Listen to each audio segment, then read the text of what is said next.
खून हमने करके दिखाया है, जन जन ने हाथ मिलाकर सपना सच्चा बनाया है। सदियों से जो ना देखा किसी ने वो सपना है देखा, आज स्वच्छ बने भारत अपना बापू से यही है सीखा। इतिहास में है दर्ज हुई भारत की यात्रा।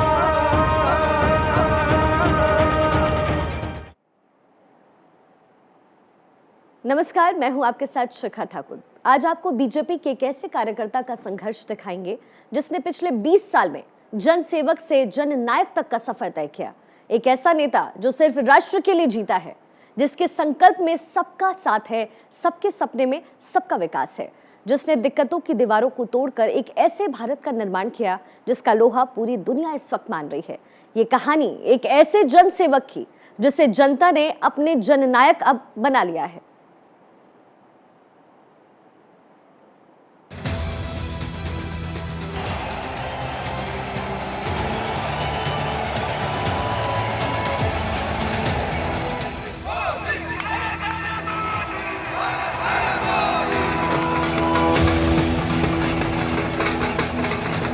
मेरे नौजवान, आपको कभी भी ऐसी मुसीबतों से जिंदगी जीनी नहीं पड़ेगी।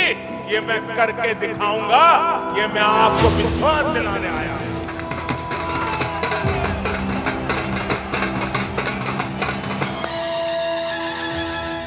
26 मई 2014 ये तारीख सिर्फ एक दिन नहीं थी, बल्कि भारत के एक नए युग की शुरुआत थी।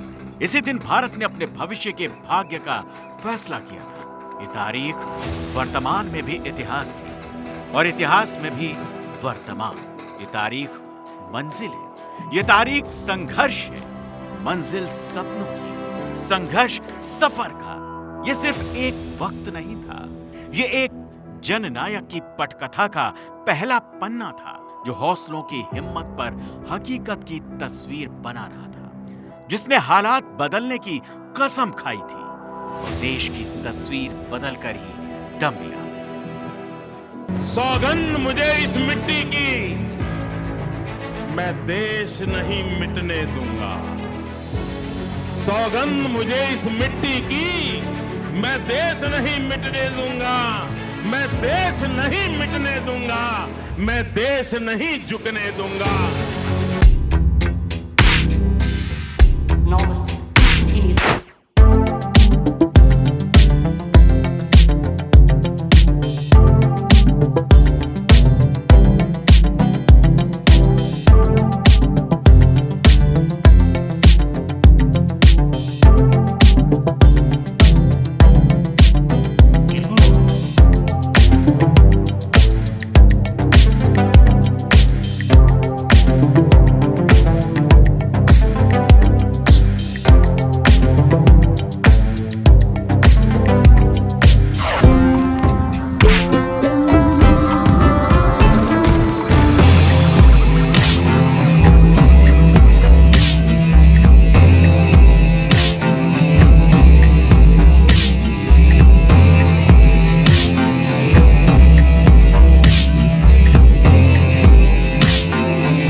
और लिख दिया भारत के तरक्की की इबारत को।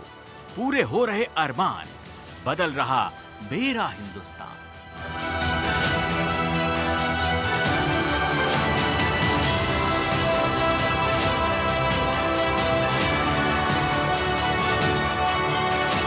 ये कहानी बीजेपी के कार्यकर्ता की है जिसे जननायक बनना था। ये कहानी चंद ख्वाबों की है जिन्हें हकीकत में बदलना था। ये कहानी एक चाय वाले की है जिसे मुल्क की फिजा में मिठास घोलनी थी। कुछ बनने के सपने देखोगे और बन नहीं पाओगे तो पूरी जिंदगी बोझ बनकर के जियोगे। कहानी उस जननायक की जिसने भारत को एकजुट किया। ये कहानी उस जननायक की जिसने कश्मीर से कन्याकुमारी तक भारत को एक सूत्र में बांध दिया। Bureau report, Bharat 24।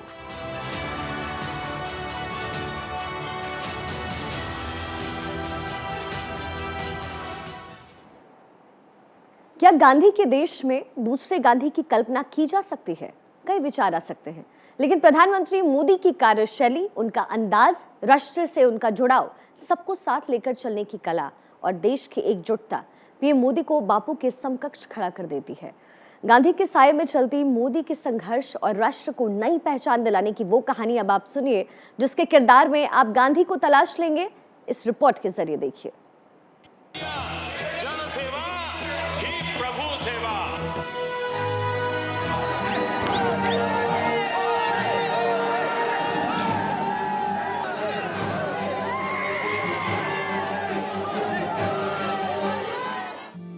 एक वो लम्हा था जिसे करोड़ों हिंदुस्तानियों ने अपनी जान की आहुति देकर आजादी हासिल की थी। एक ये लम्हा है जब 1.25 करोड़ देशवासी अपने हाथों से नए भारत की इबारत लिख रहे हैं।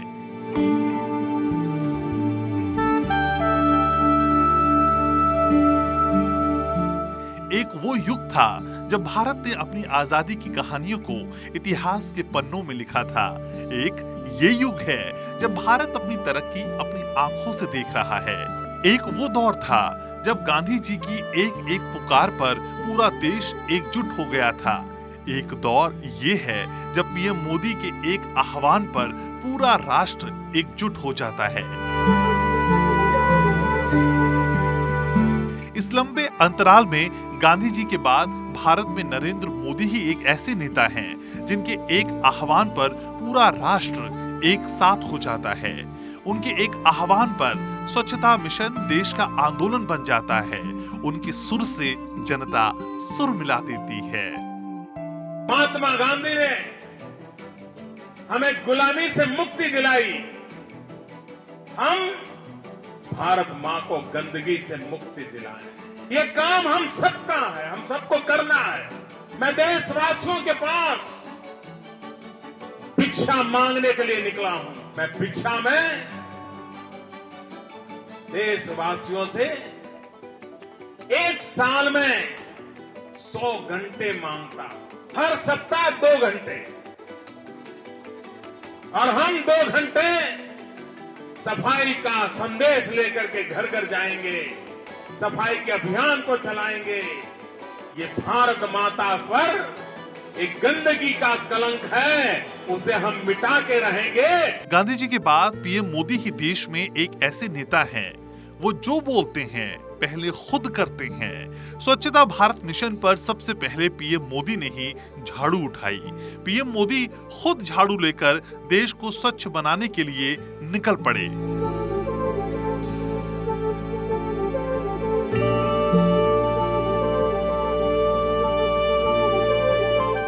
पीएम मोदी की अपील के बाद यह आंदोलन देश के महानगरों से कस्बों के मोहल्लों और गांवों की गलियों में पहुंच गया। कहते हैं कुछ भी कहने से पहले खुद को उसका हिस्सा बनाना पड़ता है। गांधी की ही तरह पीएम मोदी देश की सड़कों पर सफाई करने उतर गए, समंदर के किनारों पर कचरा उठाने पहुंच गए।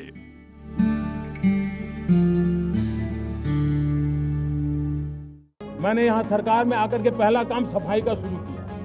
लोगों को आश्चर्य हुआ, प्रधानमंत्री का काम है। लोगों को लगता होगा प्रधानमंत्री के लिए छोटा काम होगा, मेरे लिए बहुत बड़ा काम है। सफाई करना ये बहुत बड़ा काम। क्या हमारा देश स्वच्छ नहीं हो सकता? अगर 125 करोड़ देशवासी तय कर लें मैं कभी गंदगी नहीं करूंगा, तो दुनिया की कौन सी ताकत है जो हमारे शहर गांव को आकर के गंदा करता है। मैं देख रहा हूं इन चश्मों से महात्मा गांधी देख रहे हैं कि बेटे भारत को स्वच्छ किया कि नहीं किया। यही हाल प्रधानमंत्री के शौचालय अभियान का रहा, जो देश में एक मुहिम बनकर खड़ा हो गया। खुले में शौच बंद हो गया, गांव-गांव में शौचालय बन गए। पीएम मोदी ने अपनी सोच से देश की सोच बदल दी। पीएम मोदी ने खुद आम जन की तरह शौचालय निर्माण कार्य में हाथ बटाया। मतलब पीएम मोदी जो बोलते हैं उसे तन मन से पूरा करते हैं। भाइयों बहनों, गरीबी हटाने के लिए नारे तो बहुत दिए गए, वादे बहुत बताए गए, योजनाएं ढेर सारी आई, लेकिन हर योजना गरीब के घर को ध्यान में रख करके नहीं बनी। हर योजना मतपेटी को ध्यान में रख करके बनी है।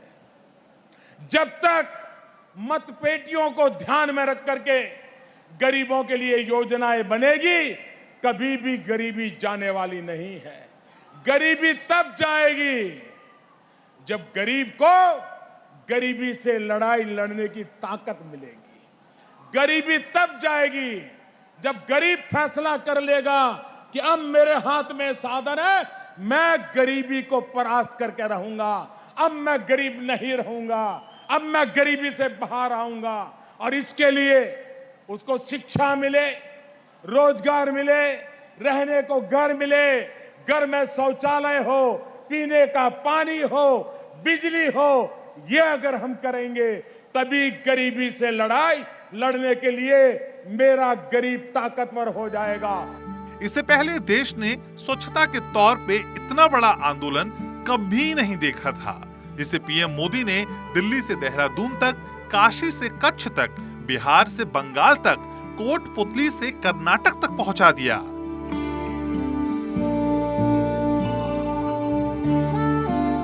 पीएम मोदी ने देश को दिशा देने के लिए हर वो काम किया जिसका सीधा सरोकार जनता से जुड़ा है। देश को तरक्की की राह पर लाने के लिए पीएम मोदी ने सबसे पहले गरीबी को दूर करने का बीड़ा उठाया, क्योंकि गरीबी में बचपन गुजारने वाले पीएम मोदी ने गरीबी को देखा है, गरीबी को जिया है, गरीबी की हर पीड़ा को सहा है। नरेंद्र मोदी ने मजदूरों की तकलीफ को जाना है। यही वजह है कि प्रधानमंत्री बनने के बाद भी नरेंद्र मोदी ने कभी गरीबों का साथ नहीं छोड़ा। गरीबों के साथ बैठकर खाना खाया, गरीबों को गले लगाया, गरीबों के पांव धोए, उनके सपनों में उड़ान भरी।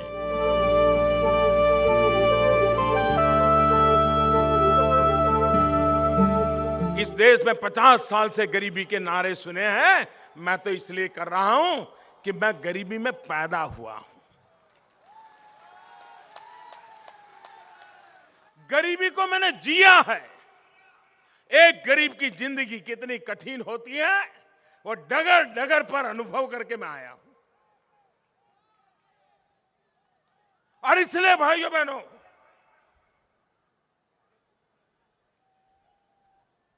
गरीबों के लिए कुछ करना, उनकी जिंदगी में बदलाव लाना, इसका मैंने बीड़ा उठाया है। पीएम मोदी ने भारत को गरीबी से आजाद करने के लिए देश में गरीबी के खिलाफ जंग छेड़ दी और जनता ने एक नेता को जननायक बना दिया। 21वीं सदी का तो मंत्र एक ही हो सकता है, विश्व के मजदूरों,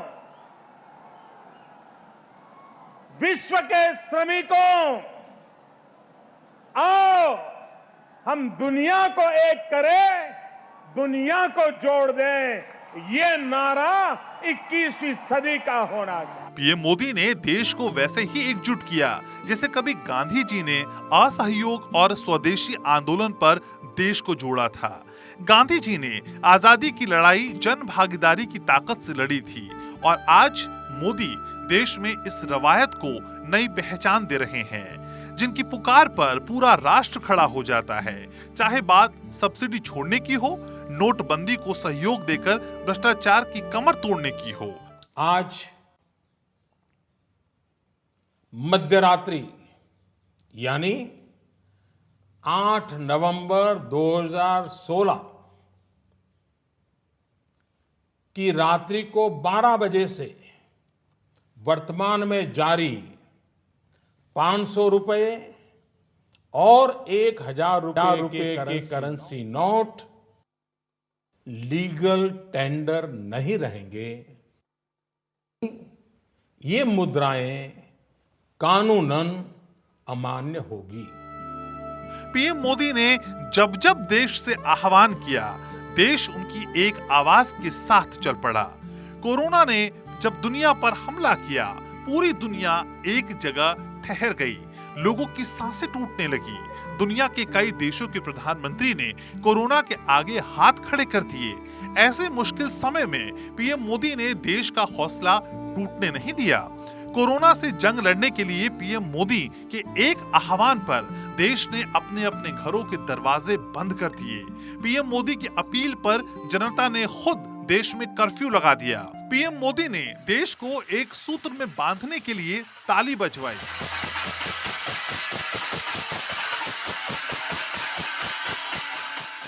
कोरोना के खिलाफ देश को एकजुट कर पीएम मोदी ने कोरोना जैसी महामारी को देश से उखाड़ फेंका। रविवार को शाम को 5 बजे 5 मिनट तक ऐसे लोगों का आभार व्यक्त करें। और आभार कैसे व्यक्त करेंगे? ताली बजा करके, थाली बजा करके, घंटी बजा करके हम उनके प्रति अपनी कृतज्ञता व्यक्त करें, उनका हौसला बढ़ाएं, उनको सैल्यूट करें। भारत में प्रधानमंत्री मोदी भरोसे का दूसरा नाम बन गए हैं। देश का बच्चा बच्चा उन पर भरोसा करता है, उनके एक आह्वान पर खड़ा हो जाता है। जैसे गांधी जी की अपील पर राष्ट्र एकजुट हो जाता था, आज देश पीएम मोदी को मजबूत करने के लिए उनके साथ खड़ा है। क्योंकि आजादी के बाद से देश ने जितने भी पीएम देखे, उनमें से मोदी का अंदाज बिल्कुल अलग है। Bureau report, Bharat 24।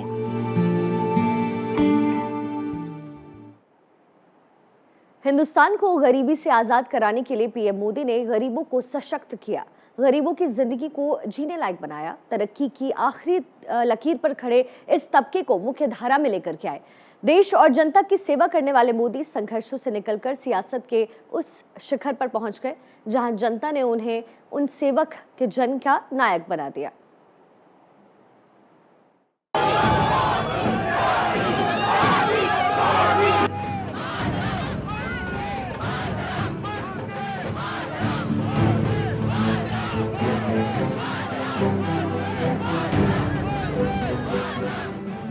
आजादी के बाद से गरीबी हटाओ जैसे नारे मुल्क में गूंजे।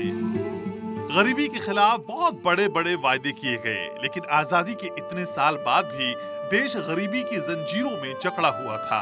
कहा जाता है हिंदुस्तान तो गरीबों में बसता है, लेकिन प्रधानमंत्री बनने के बाद से पीएम मोदी ने गरीबी के खिलाफ युद्ध छेड़ दिया। ईश्वर की शपथ लेता हूं कि रहने को घर मिले, घर में शौचालय हो, पीने का पानी हो, बिजली हो, ये अगर हम करेंगे तभी गरीबी से लड़ाई लड़ने के लिए मेरा गरीब ताकतवर हो जाएगा।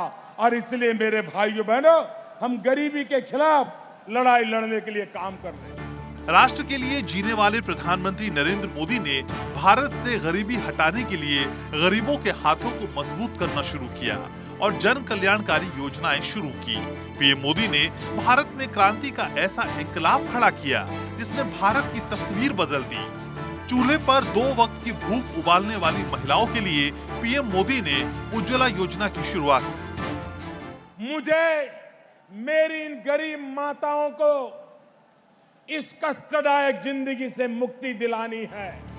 गरीबों का हर दर्द दूर करने के लिए प्रधानमंत्री नरेंद्र मोदी ने आयुष्मान योजना की शुरुआत की, जिसमें गरीबी रेखा से नीचे आने वाले परिवारों को 5 लाख रुपए तक का स्वास्थ्य बीमा मिल रहा है। देश में 10 करोड़ परिवारों के 50 करोड़ सदस्यों को इस योजना का लाभ मिलेगा। तो 1300 गंभीर बीमारियों का इलाज सरकारी अस्पताल के अलावा प्राइवेट अस्पताल में भी किया जा रहा है, ताकि भारत के गरीबों की पैसों के अभाव में धड़कनें न रुकें, उन्हें वक्त पर हर इलाज मिल सके। देश के 50 करोड़ से ज्यादा भाई बहनों को 5 लाख रुपए तक का हेल्थ एश्योरेंस देने वाली ये दुनिया की अपनी तरह की सबसे बड़ी योजना है। कोरोना काल में आम आदमी के रोजगार ठप हो गए, कई लोगों के आय स्रोत पूरी तरह से बंद हो गए। गरीबों को इस संकट से निकालने के लिए पीएम मोदी ने प्रधानमंत्री गरीब कल्याण योजना की शुरुआत की और देश की जनता के लिए पीएम मोदी ने फ्री में राशन की व्यवस्था की, ताकि देश का कोई भी गरीब भूखा न सोए। प्रधानमंत्री गरीब कल्याण योजना का लाभ करीब 80 करोड़ लोगों को मिल रहा है। हर नागरिक को इस योजना के जरिए 5 किलो से ज्यादा अनाज मिल रहा है। भारत इस कोरोना काल में अनेकों महीनों से अपने 80 करोड़ नागरिकों को मुफ्त राशन सुनिश्चित कर रहा है। जिन आंखों ने ख्वाब में भी घर का सपना नहीं देखा था, जिन्होंने आसमान को छत और जमीन को अपना बिस्तर बना लिया था, प्रधानमंत्री नरेंद्र मोदी ने उन बुझी हुई आंखों में उम्मीद का सपना रोशन किया और झुग्गी झोपड़ी में रहने वालों के खुले सिर पर छत रख दी। प्रधानमंत्री आवास योजना के तहत देश के गरीबों को घर मिल रहे हैं। मोदी सरकार ने साल 2022 तक ग्रामीण इलाकों में 2 करोड़ मकान बनाने का लक्ष्य रखा है। मैंने व्रत लिया है, संकल्प किया है, हिंदुस्तान में एक भी परिवार ऐसा नहीं होगा जिसका अपना खुद का पक्का घर नहीं होगा। देश के भविष्य युवाओं को आगे बढ़ाने के लिए पीएम मोदी ने देश के युवाओं को स्वरोजगार के लिए प्रोत्साहित करने के लिए मुद्रा योजना चलाई, जिसके तहत ग्रामीण इलाकों में गैर कॉर्पोरेट छोटे उद्यमों को शुरू करने या उसके विस्तार के लिए 10 लाख रुपए तक का लोन दिया जा रहा है। 10 लाख रुपए तक का लोन आसानी से और सस्ती ब्याज दरों पर मिलता है। अगर कोई शख्स समय से लोन को चुकाता रहे तो कर्ज की ब्याज दर भी माफ हो जाती है। पीएम मोदी की इस योजना से देश का युवा आत्मनिर्भर बन रहा है, उसे पैसों के लिए कहीं भटकना नहीं पड़ रहा है। देश के 40% लोग जो भारत की अर्थव्यवस्था के हकदार नहीं बन पाते, उसके लाभार्थी नहीं बन पाते, तो हम फिर गरीबी को हटाने के काम में सफल कैसे हो सकते हैं? और इसलिए हमारा मकसद है, अगर महात्मा गांधी ने सामाजिक छुआछूत को मिटाने का प्रयास किया तो गरीबी को से मुक्ति पानी है, तो हमें फाइनेंशियल अनटचेबिलिटी से भी मुक्ति पानी होगी। परिवार में लड़की का जन्म होते ही माता पिता बच्ची के भविष्य को लेकर प्लान करने लगते हैं। उसकी पढ़ाई से लेकर शादी तक के लिए माता पिता पैसा जमा करना शुरू कर देते हैं। हर वक्त उन्हें अपनी बेटी के भविष्य की चिंता सताती रहती है, लेकिन प्रधानमंत्री नरेंद्र मोदी ने माता पिता के कंधों का बोझ हल्का कर बेटियों के भविष्य की जिम्मेदारी खुद उठा ली और बेटियों के उज्जवल भविष्य के लिए माता पिता की मदद कर रहे हैं।